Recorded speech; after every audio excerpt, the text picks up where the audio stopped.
Revolutions have a public relations problem, which is that they always start with the good part. The part with the speeches and the ideals and the sense that ordinary people have finally had enough and are about to fix everything.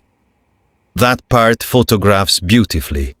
Nobody puts the other part on the poster. The part where the people who overthrew the tyrant discover they quite like the tyrant's old equipment and start using it on each other. And no revolution demonstrated that particular arc more thoroughly or more quickly than France. So here's where we begin. By the early 1790s, France had done the hard bit. Centuries of absolute monarchy gone. The king, who had spent his life being told he ruled by the will of God, was finding out in real time that the will of the people had different plans. The old order was collapsing, a republic was being born, and the founding promise of the whole thing was, and I'm quoting the actual slogan here, liberty, equality, fraternity, which is a genuinely lovely sentiment. Hold on to it, because we're going to watch it get processed into something considerably less lovely. The problem the new republic faced was that everyone hated it.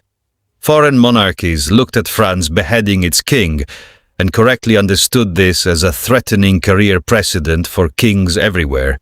So they went to war with it.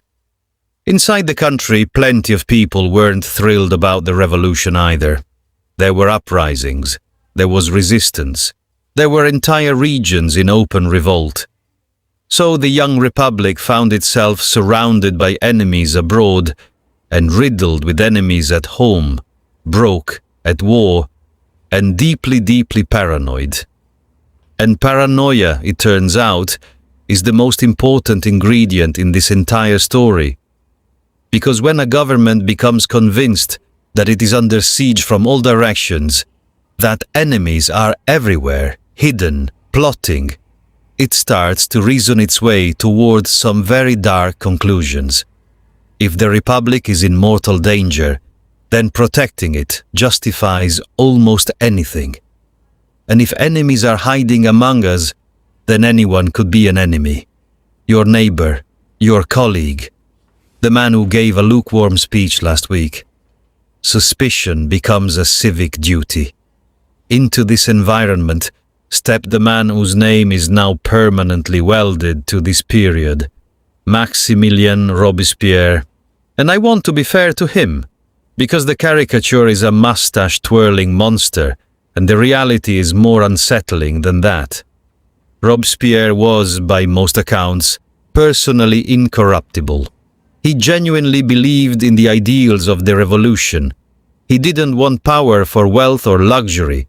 He wanted to build a perfect, virtuous republic. He was sincere. He was principled.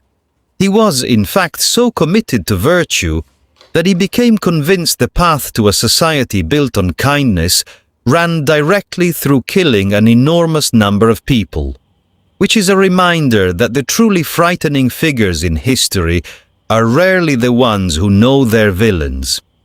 They're the ones absolutely certain they're the hero. A body called the Committee of Public Safety took hold of the government, and there's a name to sit with: public safety, because it turns out you can justify a remarkable amount if you file it under keeping people safe.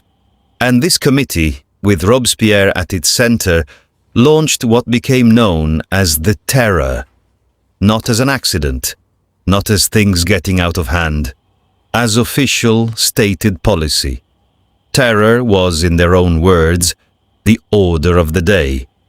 The idea was to use fear itself as a tool of government, to terrify the Republic's enemies into submission and purge the nation of anyone insufficiently devoted to the cause. The machine they built for this was grimly efficient. There was a revolutionary tribunal, a court designed to process accused enemies of the revolution at speed. And at speed is the operative phrase, because as the terror escalated, the legal protections that might slow things down were stripped away one by one. Eventually, a law was passed that essentially removed the right to a real defense. The tribunal was given the choice of two verdicts, acquittal or death, and it was not, shall we say, generous with the first option. Being accused and being condemned collapsed into nearly the same thing. The trials became a formality on the way to a foregone conclusion. And the instrument of that conclusion is the image everyone remembers, the guillotine. It had actually been introduced as a humane reform, a quick equal death, the same for a commoner as for an aristocrat, replacing the messier and more tortuous execution methods of the old regime. That's a genuinely dark irony worth appreciating. The guillotine was invented to make execution more merciful, and it ended up as the mass production tool of one of history's great slaughters. Progress applied enthusiastically in the wrong direction. So the executions began, and they did not stop. First, the obvious targets, aristocrats, royalists, the deposed queen. Then the merely suspected. Then people denounced by neighbors settling scores. Then, inevitably, the revolutionaries themselves. Because this is the part that makes the terror so bleakly instructive. Once you build a machine for destroying enemies of the revolution, and once enemy of the revolution can mean anyone, the machine gets hungry, and it starts eating the people who built it. Prominent revolutionaries who had helped launch the whole thing found themselves accused, tried, and marched up the same steps they'd sent others up. One leading figure, on his way to execution, reportedly told the executioner to show his head to the crowd, because it was worth seeing. Even the dark humor was running out. The logic became genuinely circular and self-consuming. To be suspected was to be guilty. To defend a suspect was to be suspect yourself. To argue for mercy was to reveal you were soft on enemies, which made you an enemy. There was no safe position, because the only truly safe thing to do was accuse someone else before they accused you. Which meant the accusations never stopped. They only accelerated. The revolution devoted to liberty had built a society where no one was free to do anything but denounce.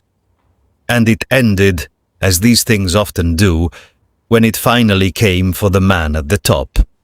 Robespierre, having sent so many to the guillotine in the name of virtue, made a speech announcing that there were still more traitors to be purged, and crucially, he declined to say exactly who. Which was a tactical error of spectacular proportions, because now everyone in the room had to wonder if they were on the list. And a room full of powerful men who all suspect they're about to be executed is a room that will act quickly, out of pure self-preservation. Within a day, the hunter became the hunted. Robespierre was arrested, and the following day he was sent to the very guillotine he had fed so diligently. The terror, in the end, was stopped by the survival instinct of people who were next in line. So, the number.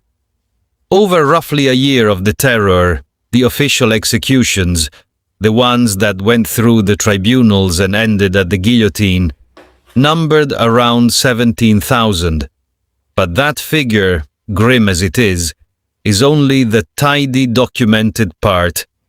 When you add in those who died in prison awaiting trial, those killed without any trial at all, and above all the brutal suppression of the regional revolts, where tens of thousands were killed in the crushing of uprisings, the total death toll of the terror is generally estimated in the range of a few 100,000 people. Killed, overwhelmingly, not by a foreign enemy, but by their own new government, in the name of protecting them. And that's the thing worth carrying out of this one. The terror wasn't the work of an invading army or a cackling tyrant seizing power for its own sake. It was carried out by sincere people, chasing a genuinely beautiful ideal, liberty, equality, a better world, who convinced themselves, step by logical step, that the road to that better world was paved with the bodies of anyone who might be standing in the way. They didn't abandon their principles to do it. That's the horror of it. They did it because of their principles, held with total certainty and no room for doubt. The guillotine wasn't the failure of the revolution's ideals. It was those ideals, pursued by people too sure of themselves to stop. Anyway, that was the reign of terror, liberty, equality, and the order of the day. I'll be here, keeping my head down.